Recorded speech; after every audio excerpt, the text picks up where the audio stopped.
Welcome, dear students, to the podcast sessions of the History chapter Devotional Paths to the Divine. This is the second episode of this chapter. In episode 1, I had discussed about the Bhakti movement and the new religious movement that emerged in the various parts of subcontinent.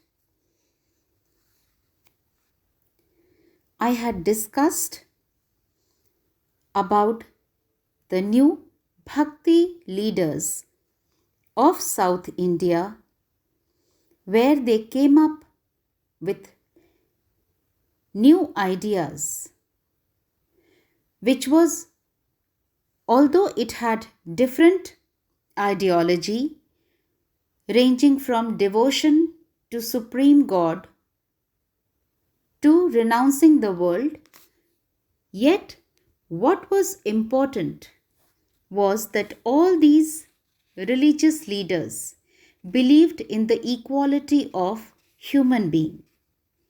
Now, in this second episode of Devotional Path to the Divine, I am going to discuss about the saints of Maharashtra and other regions.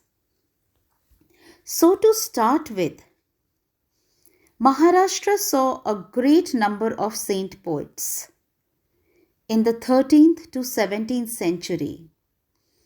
To name a few, Gyaneshwar, Namdev, Eknath, Tukaram, Sakubai.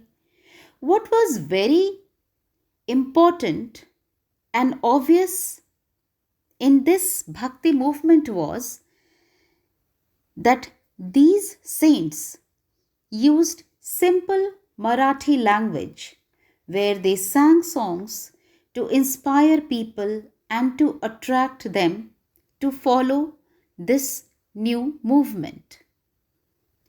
Another very important thing that emerged was that it included a group of untouchables which belonged to Mahar caste, which you remember you have learnt in class 6th.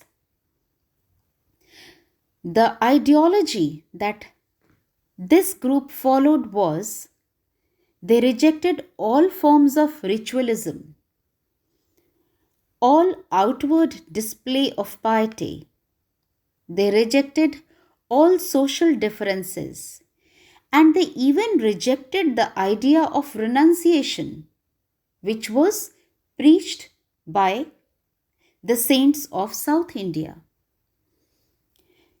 Now, these saints believed that one must live with their families, earn their livelihood, and be like any other person, but at the same time, they must humbly serve their fellow human beings in need. As the very famous Gujarati saint Narsi Mehta said, they are Vaishnavas who understand the pain of others. It very clearly pointed out that empathy is the basis of all bhakti. So, bhakti doesn't mean that one should be only devoted to God, but if a person is following the pain or feeling the pain of others, that means he is devoted to Vishnu. Other saints of this period were the Nathpanthis, the Siddhas, the Yogis. Now, these saints emerging from different areas, they advocated training of mind and body, which what we call nowadays yoga, yogic practices, breathing exercises, and meditation. These saints, they advocated renunciation of the world once again, but along with these yogic practices. And they also criticized conventional religion that was created by the early religious leaders. So, along with Nath Panthis, Siddhas, and Yogis, Sufism also emerged. Now, Sufis were Muslim mystics or Muslim saints. What they preached or advocated was that they rejected elaborate rituals, they emphasized love and devotion to God and compassion towards all fellow human beings. So, dear children, if you notice, all these saints that you have learnt about so far, they all practiced equality of all human beings, compassion towards all human beings.